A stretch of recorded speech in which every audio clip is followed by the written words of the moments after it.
because we don't. So in the event that they give us more than 14 days, and we don't get voluntary sign up by our employees, that allows us then to force those employees into those overtime assignments, guaranteeing coverage for those events. So this really addresses a number of issues. It addresses the indemnification issue. It addresses the workman's comp issue. It addresses the liability issue to the employee and to the city. It also allows us to guarantee, if submitted by the vendor within a reasonable amount of time, that we can actually schedule employees to make sure that those requirements are covered. So the policy addresses all of those, along with the requirement for payment by the vendor to prepay based on our average cost per employee, and then prepay for those hours up front when they make the submittal of request to ensure that we get payment or reimbursed on that. And then depending on which employee signs up for it, if it's a sergeant or a top paid employee, there would be additional costs, to bridge the difference, and then they would be billed at the end of the event for the actual cost, the difference between what we establish as the average cost and what is the actual cost. They would be billed the difference at the end of the event to ensure that the city is 100% reimbursed for all expenses associated with providing those services. Chief Hoppy, how will the special event know that they need a police officer? So we know dead end hayride, we know that. What about outdoor concerts, Stomp Out Suicide, the run? What's the one that comes through? Ragnar? Yeah. So how will they know that they need a police officer? Are we just going to say they all do? No, part of the request, when they put in a request for an event, and most of those events that you just stated do put an event request in, one of the questions that's asked is if they need additional policing services, and if so, to what extent. When that application comes in, I do review it as the department head and determine if we can fulfill those with volunteers, our police reserves, and most often we can. And therefore, there is no cost to the event venue. Like for Stomp Out Suicide, we use our volunteers to do traffic control rather than paid officers. But there are some events like the weddings in the Pine Haven weddings, and the Stomp Out or the Dead End Hayride, where there's large crowds, there's alcohol being served, and that's really the distinguisher relative to whether we'll allow reserves to participate in those events, or we're going to require a licensed police officer, because of the probability that comes when we have large crowds and alcohol interaction, that we would require law enforcement to be present at those times. Okay, and what if there isn't, so you said that if an officer does not sign up for it, then you can require. What's the criteria of the police chief requiring people? So how do you go in? Is it in order? Do you have a rotation? How are you going to do that in terms of if nobody wants to do it and assigning somebody? So if we look at the bargaining unit contract, and we did engage with the union when we established the forced overtime policy, we did a pre-draft of it, we engaged with them, got their feedback, and we basically negotiated the terms of that forced overtime policy, to work collectively with our bargaining unit to make sure that it was fair and equitable to our employees. If the venue puts in with more than 14 days, then we can force the overtime if we don't get someone to voluntarily step in. If it's less than 14 days and it's on a voluntary basis only, and we only fill what we can, but that will be defined in the policy here, and the vendor will know that when they make the request. When it comes to the forced overtime policy, there is a rotation that'll be put in place that the last person to be forced or signed up drops to the bottom of the forced overtime list. And then the person at the top is the person who will be forced in if we don't have any volunteer assignments to it. What it does is it really encourages the employees to self-manage, that if they get close to the top of that list, it encourages them to volunteer for the next available to remove themselves from the top of the list. So those who participate on a voluntary basis are automatically moved to the bottom, which lowers their risk of forced overtime. Those employees who don't voluntarily take those assignments gradually work their way to the top of that list and would be forced in when required to fill those shifts. So it is a really fair and equitable way to manage it. It starts out based on seniority, and then it migrates immediately to participation. So it's more of a merit based on an employee's willingness to participate. All right, thank thank you. So questions from the council, we'll start with Member Luger. In the case that an event, we're 5 days out from an event, and an application isn't submitted, and it's just not something that Wyoming PD can do, what are the options for whoever's running the event? So in those circumstances where it's less than that 15 days and we're not going to force it, and we don't have a voluntary officer that's going to sign up for it, then we will reach out to our partnering agencies such as Chisago or North Branch or Lakes area, and all of them have very similar procedures relative to their paid on duty. We're like one of the last departments to migrate this direction. So we will reach out to one of, and we do and have in the past, reach out to one of our partnering agencies and ask them to fulfill on our behalf. And that cost settlement would be between that vendor and that other agency to bill directly. It wouldn't be a pass-through to the city. Okay, thank you. Yep. All right, Member Onstad. You just answered my question. I was going to ask if this is a kind of a standard policy from other departments, and it sounds like it is. Yeah, I mean, historically, we've allowed people to work off duty and make those arrangements themselves outside of the department. But with where law enforcement is going today, and we talk about indemnification and liabilities and work comp and a very growing gray area in how we provide these services, the clarity that comes within the policy really defines everybody's responsibility. And we're seeing departments across the state really moving quickly to adapt similar type policies to manage their employees. All right, Member Yeager. You said the sergeants are included in this policy? Correct. So if a sergeant is used, then the event host has to pay more for that individual? Correct. Okay. Is there any reason why the event host can't indemnify the officers themselves without, as a condition of hiring an off-duty officer? So it's not, when they hire an off-duty officer, they simply reach out to them, and it's a lot of times on a cash basis. There's not a formal contract put in place. But once they enact the powers of policing, there becomes a significant gray area of who is ultimately responsible for the actions that the officer takes in enforcing statute. Language in the past has been interpreted that it's the city's responsibility regardless if somebody else tries to indemnify them. It is ultimately the city's responsibility because they're acting under the authority of the city, and that authority is granted specifically to them under the arrest powers. And I think that's really where it gets gray, is a normal employer doesn't have the ability to hire somebody and give them arrest powers. Those are powers to arrest can only be issued through the state and the post board in the city, so it's tied to their employment, their primary employment. So if I as an officer decide to leave the city of Wyoming and I try to take one of these off-duty assignments after my employment is terminated, I don't have the rest powers that the vendors are requesting as part of the event.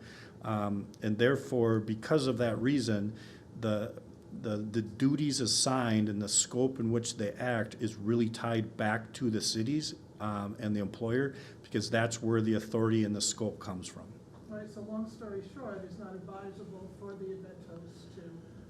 I don't think it would be legally binding because the event host doesn't have the authority to grant the scope to arrest and enforce law. It can only be granted by the city. Therefore, the venue wouldn't have the authority to remove the indemnification or liability from the city. Okay. Can an event host hire private security? An event host can hire private security, and if we look at Dead End Hayride, they do hire private security in conjunction with law enforcement. The difference being is the private security doesn't have the arrest powers, therefore they hire officers to work alongside those security people so that when they do have the assaults or the consumption issues, that they do have somebody on site with the ability to make the arrest or effectively work within the scope of the authority of a police officer. Okay. Will the officers be paid only their usual overtime rates? The officers will be, because they're being employed by the city, they will be paid at whatever their overtime rate is, and that rate will also include any benefits that they receive. So when an officer works overtime, the benefit The secondary benefit would not include like cost of health insurance. Those are all applied to their primary 40-hour-a-week responsibility. It would just be the FICA responsibilities, the para contributions, and the time and a half rate at whatever pay rate the current officer assigned to the duty would be paid. All right, so, they would have to do what you're saying is they would do overtime, but they wouldn't have the benefits for this particular assignment. Your benefit packages relative to vacation, earning, and health insurance is all applied to your standard 2,080 hours. Yeah. So that would not be part of what we call the benefit package as far as the hourly rate. What would be assigned to the vendor as the hourly rate would be their time and a half at their normal pay, plus whatever FICA benefits that would be paid to the federal government. All right, so why don't we include prorated benefits to the vendor, to have them pay? Because those benefits are paid out to the employees regardless if they work overtime or not.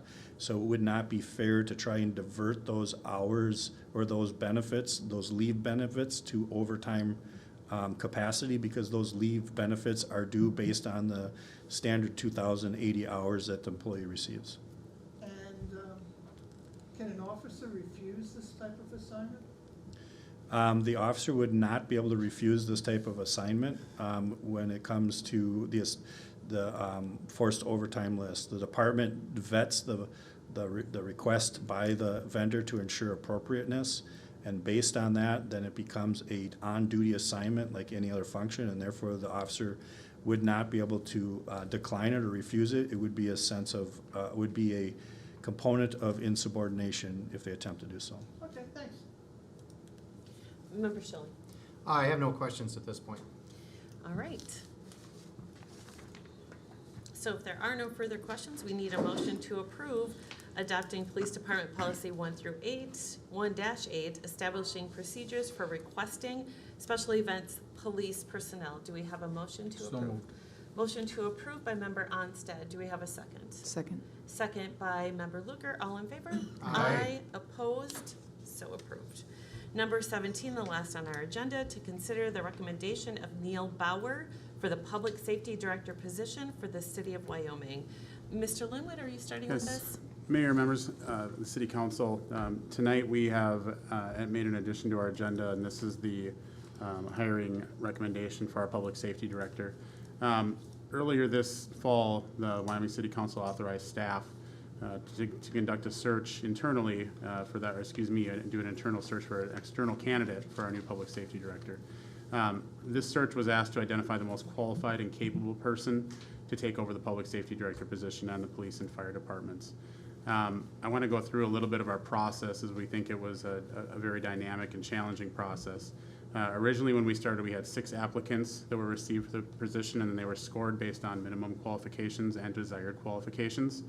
Those initial candidates then, from that point, were asked to submit a writing sample derived from a series of current issues and questions regarding public safety. We conducted first-round interviews on 5 of the applicants with a panel that was made up of our Assistant City Administrator, a former City Administrator from the Onion Rings metropolitan suburb, a police chief from one of the top 10 largest cities in the state of Minnesota, and myself. From this panel and interviews, 2 candidates were identified to move forward through the final process. The final candidates then were invited next to the process that included an exercise with the news media and panel interviews. The news media exercise consisted of each candidate having 15 minutes to review a complex critical incident, and after they were interviewed by a former news anchor at a local media outlet. The Public Safety Director position often has contact with the media, so we felt this was an important component of the made up for this individual.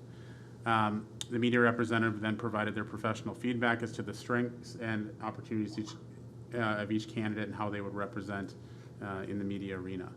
The final step that day was the panel interviews. So we had 4 different panels that were set up. They were made up of City of Wyoming public safety staff from both police and the fire department. We had City of Wyoming department heads, a panel made up of local business stakeholders and community members, and then finally our final panel of city council members. From there, both candidates were then sent to a leadership and management assessment. These assessments are extremely in-depth and take on an average of 6 to 7 hours to complete. The assessments evaluate the candidate on intelligence and communication skills, leadership skills, organizational skills, social judgment, management style, creativity, and organizational vision, stress tolerance, work orientation, customer service orientation, ethics, and integrity. And then the final step, or the next step, not the final step, was the process was having an opportunity for me to spend a half day each with those candidates. It was an opportunity for me and them to ask questions and to discuss the current state of the city and talk about opportunities, talk about challenges that we were going to have moving forward, and most of all to make sure that they are the right fit for the city and that we would be a good fit for them. And that's an important component. I'm recommending Neil Bauer as the top candidate for the Public Safety Director position. Mr. Bauer is currently employed as a police sergeant at the City of Woodbury since 2007. He started with the City of Woodbury in 1999 as a community service officer, and then in 2000 became a licensed police officer. The City of Woodbury operates under a similar public safety model, both police and fire answering to a single point of contact through the Public Safety Director. Mr. Bauer participated in both police paramedic cross-train programs as a certified paramedic, giving him experience working in both divisions of public safety. Considering medical is our greatest call-out right now for the fire department, his past experience as a paramedic will yield valuable experience to our fire division. During his career at Woodbury, Mr. Bauer researched and initiated a data-driven approach for policing Woodbury public safety and is currently working to create a framework for the department to utilize evidence-based policing strategies. He initiated the current police officer recruitment and retention process to market Woodbury PD as a desirable employer for police officers, create pathways for exceptional candidates to become police officers for Woodbury PD, increase the overall number of qualified applicants who apply, achieve greater diversity of qualified applicants, and then increase the number of female and diverse candidates who are successfully complete the hiring process. He then created the first Woodbury Police Academy for new police officers entering the organization from a variety of areas. The Academy continues to rapidly evaluate their existing knowledge to prepare them to enter to enter field training. He has revamped and regularly adapted the Woodbury Field Training Program to ensure police officers are trained and evaluated. He co-created Woodbury Police Multicultural Advisory Committee and engaged a group of community volunteers that advise the police department to enrich relationships between underrepresented community members and the members of the department to ultimately improve the safety and livability of the city of Woodbury. Those members participate in a assigned selection process and police officer selection process as well. Lastly, he created a coaching program and instructed the leadership team on the foundations of coaching, the role of coaching, and the implementation of coaching for all Woodbury public safety supervisors. Mr. Bauer has received a doctorate of education from the University of St. Thomas, a Master's of Arts in Police Leadership from the University of St. Thomas, a diploma from Century College in Paramedic Technology, a Bachelor of Arts in Sociology from the University of St. Thomas. He has 9 years previous experience working as adjunct faculty teaching law enforcement and criminal justice at Century College. He's currently an instructor at the Minnesota Bureau of Criminal Apprehension and has been since 2016, and developed curriculum and instruct the coaching and mentoring course within the Supervision and Management Certificate Program, reaching officers and police leaders across the state of Minnesota. Nepotism policies at his current organization have restricted Mr. Bauer for advancement. A thorough background has been completed on Mr. Bauer. This has confirmed his stated qualifications, professional accomplishments, integrity, that he is highly ethical, honest, and a moral person with suitable qualities to lead a public safety department. Nothing in the background investigation would preclude him from qualifying for this position. He is highly educated, as has been described, with a strong balance between theoretical policing and operational realism of how to apply in daily practice, which is a unique attribute. Mr. Bauer consistently outperformed the other candidates in each step of the process. He has extensive experience with organizational growth at the City of Woodbury. I think this will be an important characteristic here at the City of Wyoming as we grow, and I think this candidate will be able to help us methodically grow and manage our police department and fire department. Based on his qualifications, wage history, and work experience, I'm recommending starting Neil Bauer at wage step 4 of the position at a salary pay scale of $59.30 per hour with a 6-month probationary period per the City of Wyoming personnel policy. And with that, Mayor, I can stand for any questions the council may have. Thank you, Mr. Linwood. Let's start with Member Onstead for questions. I have no questions. Thank you. Member Schilling? Not really any questions. I wasn't involved in the process that I should have been involved due to a quarantine, but in reading through this and looking through the history, I think this is an amazing candidate for us, and I know Chief is a hard shoe to fill for us. But I really like this gentleman, and I think he's going to do a great job for us, so. Okay, thank you. Member Yeager No questions. and Member Luker. I have no questions. All right. So we'll move on to approve to consider the recommendation of Neil Bauer for the Public Safety Director position for the City of Wyoming. I'll make the first motion. Do we have a second? Second. We have a second by Member Onstad. All in favor? Aye. Opposed? So approved. All right. We're at the end of our meeting except for council reports, so we will start with Member Yeager. Okay, I attended the sewer commission meeting yesterday. What did we do? The plant is running fine. We've been in compliance for a long time, it's great. Our phase 2 projects have been completed. We did discuss next year's budget. There will be a 3% rate increase in sewer fees, in sewer rates to $3.06 per 1,000 gallons. The print's really small. We also approved a connection agreement for a property on Stacy Trail so they could connect directly. And we also changed meeting dates for next January and February to the week after, as to not to conflict with our own meetings. And that's all I did. Thank you all for coming. Thank you all for watching. Mr. Linwood, can I ask a question based on that report? Of course, Mayor. So with the 3% increase, that does not mean that we're increasing our rates at 3%, So, correct? Correct. Back in 2018, when we did our last rate study, that was something that we worked with the plant and the consultants at the plant to try to forecast what they were looking at for those upcoming increases. So we've established that in our rates, that 3% inflationary component for the plant and the treatment services. So we'll not have to adjust any of our rates to be able to accommodate that increase at the plant. Okay, great. I didn't want our residents to be fearful of that. So, all right, so Member Luker, you'll go next only because you filled in for me. Yep, So- I also attended the sewer commission meeting, and that's all I've got. All Thank right. you. Thank you. Member Onstead? I attended the latter half of the planning commission meeting due to a conflict, but I did make it. And I believe that's, and then I went out back and the fire department was showing off the new truck to the Boy Scouts, and I got a little preview of that, and that truck is awesome. That's nice. Great. And I'd like to thank everybody for showing up. Thank you, thank you. All right, thank you. Member Schilling? I attended the EDA meeting yesterday. Thank you all for coming, anybody watching, and that's all I have. All right, thank you. I attended the Planning Commission meeting, the EDA meeting. Those were the only 2 meetings, right? Mhm. Wow, I know, kind of crazy, right? I would like to, though, say thank you to Cub Scout Pack 142. First of all, let's start with the Fire Relief Association, who gives back to the community. And during Stagecoach Days, they asked the Cub Scout Pack 142 to help out, and they raised some money. The Fire Relief Association gave money back to them.